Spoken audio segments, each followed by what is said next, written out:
Topping our news at 5, heartbreak in Wisner this morning following a deadly house fire. Residents describe the victim as loving and friendly. With it being just a few days away from Christmas, it leaves many shocked and saddened. NBC 10's Maya Hudgens talked to a neighbor who tells us about the emotions that followed this morning's tragedy. It's been a shock. Hope Street remains quiet after an emotional early morning for the Wisner community. I've heard the sirens. You know, my dog was barking. Come out, the house was on fire, the truck was already on fire. It was crazy. According to the state fire marshals, the Wisner Fire Department received a call at 6:30 a.m. on Sunday about a resident's house being on fire.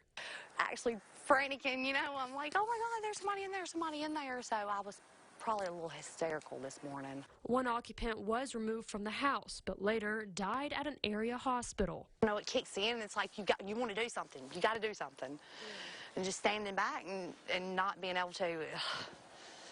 Parker says the victim wasn't just a neighbor, but also a friend. You know, I'd send the kids over with food, and my 9-year-old, I'd text to make sure he was being behaved, and they're like, oh, we're having math class in here, and I'm like, what? And while the house can be restored, the community friend is gone. We're attached, and it's holidays, you know, it's heartbreaking.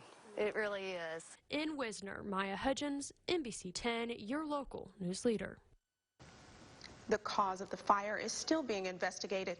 The victim's name is being withheld pending notification to family.